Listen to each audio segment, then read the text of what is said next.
Welcome back to Project 82, the SCP Remote Access Database. Which case file do you require?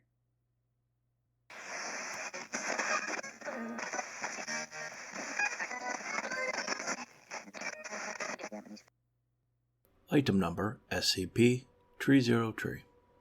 Object Class Euclid. As SCP-303 has not yet been known to travel beyond the boundaries of Site, the entire area of Site is currently considered SCP-303's containment area. All rooms in Site are to be altered where possible so as to have two entrances separated by a distance of 10 meters or line of sight. Personnel are to be distributed evenly throughout the facility with available radio or intercom contact so that encounters may be resolved quickly. Personnel who witness SCP-303 are to be submitted for immediate psychiatric evaluation. All SCP objects housed at Site since before 6 of June 2010 are to be transferred to Site-B one at a time. Each SCP object will be transferred again to Site-A once it can be verified that SCP-303 has not migrated from Site with it.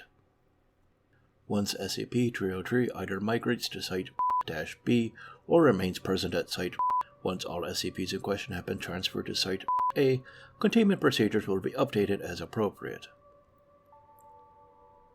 Witnesses describe SCP-303 as a nude, sexless, emaciated humanoid figure with reddish-brown skin. Instead of normal facial features, its head is dominated by an extremely large mouth which bears a set of oversized human teeth. It continually vocalizes a wheezing noise loud enough to be heard from the other side of most solid doors. All individuals who have encounters with SCP-303 are capable of describing it in full, including individuals who have not physically seen any part of it. SCP-303 will periodically materialize behind any closed door, hatch, or other entryway barrier opposite a sentient observer, chosen by unknown means. SCP-303 will then remain behind the door for an indeterminate amount of time. Any individual attempting to open the door or barrier experiences intense, paralyzing fear that lasts until SCP-303 dematerializes, either on its own or to avoid being directly seen by another observer. The source of this fear is not clear, but appears to be similar in nature to arachnophobia and ophidiophobia, originating on a preconscious genetic level. Analysis indicates that SCP-303 is not, in fact, purposefully inducing fear in the affected individuals. SCP-303 does not allow itself to come into direct visual contact with any observer, and has never allowed any one individual to view more than 10% of its form. When the door or other entryway barrier is partially or completely transparent, SCP-303 will materialize in an orientation that leaves 10% or less of its body visible, or cause effects of fog or frost on the transparent surface to achieve the same effect. If SCP-303 is approached from a direction in which there is not a solid object or door-breaking line of sight, it will dematerialize before direct visual contact is made. Any electronic or complex mechanical devices that SCP-303 encounters are temporarily disabled. SCP-303 has made no recorded attempt to physically or verbally engage any observer. How SCP-303 arrived at Site is not known at this time. SCP-303's first recorded appearance was on 3rd of January 2010. It is suspected that SCP-303 was inadvertently transferred along with or manifested by another SCP on Site. All SCPs on Site are being re-examined accordingly. Incident Log 303-A. Incident 303-1. Agent was showering in her private quarters bathroom when she became aware of the presence of SCP-303 on the opposite side of the shower curtain. It was wheezing extremely loudly. Startled by the discovery, she accidentally struck the shower curtain, causing it to sway outwards. The curtain partially wrapped around SCP-303, revealing that it was less than 0.5 meters away from the curtain, standing erect and facing the shower. Agent reports spending approximately the next 3 hours sobbing in the shower, quietly, as not to disturb SCP-303. Agent reported that the wheezing stopped very suddenly, at which point in time she was able to exit the shower. Incident 303-3. Agent encountered SCP-303 inside the site second floor break room.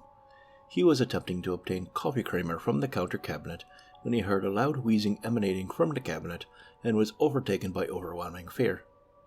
Agent later reported that SCP-303 was huddled in the cabinet in the fetal position. Agent claimed to be certain of the information despite failing to open the cabinet door. Later, when the cabinet was examined, one container of powdered coffee creamer was missing. Note: this is the first recorded instance of SCP-303 removing an object from a scene. Incident 303-6. Dr. was discovered dead from dehydration in a second-floor storage room. It is estimated that Dr. spent up to 5 days in the storage room before being discovered. A small 4 meter by 4 meter decompression chamber separated the storage room from the adjoining hallway. SCP-303 occupied the decompression chamber for the duration of Dr. isolation in the storage room, disallowing entry from either direction and making it impossible for Dr. to leave. Test Log 303-A. A team consisting of Dr. Researcher, 4 security personnel, and 4 D-Class personnel were assigned to be dispatched to any reported incident of SCP-303's materialization in order to immediately perform on-site testing. These logs take place at the door to room from the first floor hallway. SCP-303 was reported to be within room. Test 303-1. 1. Male D-Class personnel, D-303-1, was ordered to open the door and threatened that he would be transferred to SCP duty for non-compliance. He refused, citing extreme fear. Test 303-2. 1 male D-Class personnel, D-303-1, was ordered to open the door and threatened that he would be terminated on the spot for non-compliance. He refused, claiming that if he were to do so, that SCP-303 would... He was terminated on the spot. Test 303-3.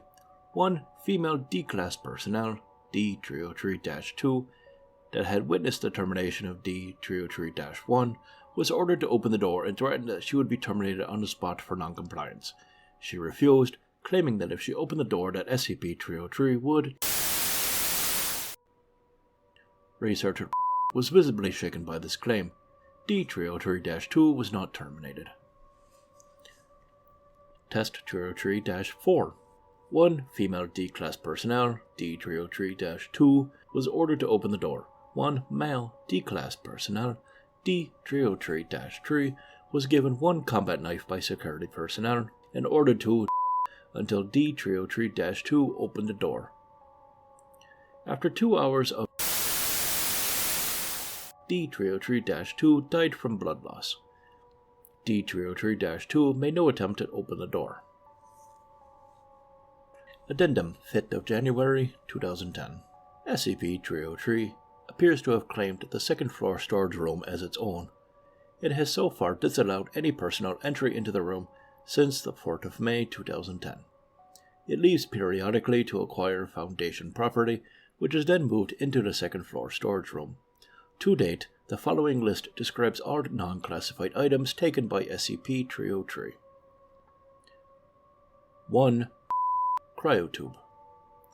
3 sets of standard Foundation surgical equipment. 2 D-Class research cadavers. 1 gasoline-powered generator. A variety of chemicals, including large quantities of tryptophan, phenylalanine, and tyrosine, among others. 1 container of powdered coffee creamer. In addition to this, a number of classified materials have been obtained by SCP-303. Staff are still attempting to determine what specific purpose SCP-303 may have for these materials. Case file ends. Which case file do you require?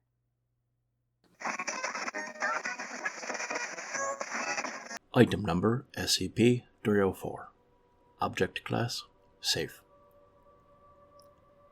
The existence of SCP-304 is currently being masked by the constant transmissions of the space probe. This masking transmission is coded so as to prevent the deciphering of SCP-304 by any non-Foundation personnel. This transmission is in addition to the probe's publicly known communication with Earth and its conventional scientific operations conducted by NASA. The and its currently inactive replacement are on a course that will permanently keep them between the Earth and the estimated source of SCP-304. Should the original probe fail, its replacements will immediately begin transmitting at the same frequency and assume all public communications as though it were the original probe. SCP-304 is a radio signal at the GHz frequency which has been transmitting a list of names and their associated titles since its discovery in 1960. The data within is a list of world leaders, which appears to be in chronological order. The signal begins in Morse code with King William IV, and proceeds down a list of English monarchs, American presidents, and other leaders. SCP-304's format changes from Morse code to ASCII upon reaching President Lyndon B. Johnson. SCP-304 lists a total of 63 persons with the title of President, as well as Title 05. The signal then changes from ASCII to an as-yet undeciphered format listing an estimated 7 more names. After the 7th undeciphered name, SCP-304 pauses for 12 seconds and repeats. The reason for the abrupt conclusion of the list is unknown. The data contained in SCP-304 is restricted to O5 personnel and above. Authorized personnel confirm that the list of American and Chinese presidents has proven accurate to date. Data which may or may not identify Foundation personnel will not be discussed in this document. SCP-304 has been determined to be coming from the direction of. However, SCP-304's origin is unknown, as is how long it had existed before discovery.